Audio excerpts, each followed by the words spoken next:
Mesdames, messieurs, bonsoir, bienvenue. C'était il y a 2 ans, jour pour jour, le 11 février 2013. Benoît XVI annonçait sa renonciation au siège de Pierre. C'était face aux cardinaux à l'issue d'un consistoire.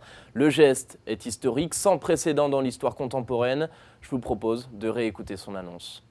Viterum coram Deo explorata, ad conditionem certam perveni, vires mias, in gravescente etate. Frères très chers, je vous ai convoqué à ce consistoire non seulement pour les 3 canonisations, mais également pour vous communiquer une décision de grande importance pour la vie de l'Église. Après avoir examiné ma conscience devant Dieu à diverses reprises, je suis parvenu à la certitude que mes forces, en raison de l'avancement de mon âge, ne sont plus aptes à exercer adéquatement le ministère pétrinien. Je suis bien conscient que ce ministère, de par son essence spirituelle, doit être accompli non seulement par les œuvres et par la parole, mais aussi, et pas moins, par la souffrance et par la prière.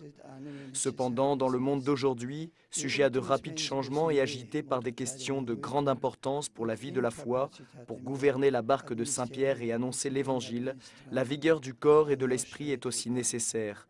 Vigueur qui ces derniers mois s'est amoindrie en moi d'une telle manière que je dois reconnaître mon incapacité à bien administrer le ministère qui m'a été confié.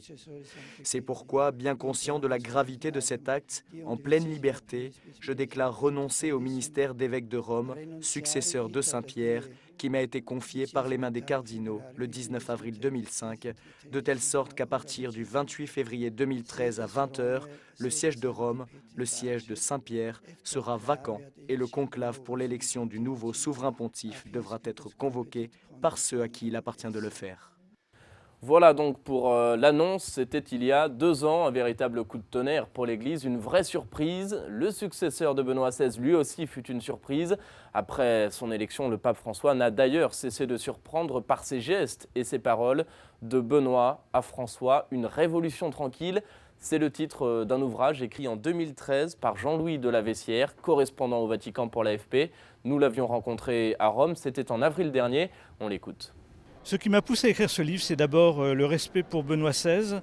Quand j'ai vu à quel point il était vilipendé dans les médias quand je suis arrivé en 2011, j'ai vu un homme qui avait une très très belle pensée, une pensée très élevée, qui essayait de purifier l'Église et j'ai voulu lui rendre hommage. Et ensuite est venu le pape François qui m'a enthousiasmé et j'ai voulu dire que les intuitions de Benoît étaient transformées en actes et en gestes par François d'une certaine manière. Parce que Benoît n'avait pas la capacité d'aller vers les foules, ne se faisait pas entendre. Aujourd'hui, il est complètement oublié, on le voit dans les kiosques, les cartes postales de lui sont inexistantes. Donc il fallait un homme qui aille vers les foules et François avait ce talent, mais il reprend les mêmes arguments que Benoît, par exemple, sur le respect de la laïcité, le refus de la mondanité, la purification, la cohérence intérieure du chrétien. Il les reprend à fond. Et donc, je ne vois pas de contradiction fondamentale. Ce matin, 2 ans plus tard, donc sur la même place Saint-Pierre, le pape François présidait comme chaque semaine l'audience générale. Il a poursuivi son cycle de catéchèse sur la famille. Après la figure du père et de la mère, le pape s'arrête cette fois-ci sur l'importance des enfants. Une société sans enfants, dit-il, est une société déprimée. On écoute un résumé de sa catéchèse. Frères et sœurs, les enfants sont un don de Dieu. Ils sont la joie de la famille comme de la société. L'expérience d'être fils, d'avoir été aimé en premier, avant même de venir au monde, sans aucun mérite, permet de découvrir la dimension gratuite de l'amour de Dieu, qui est le fondement de la dignité personnelle. Aujourd'hui, il est plus difficile pour les enfants d'envisager l'avenir. Il est juste qu'ils désirent, sans arrogance ni présomption, un monde meilleur.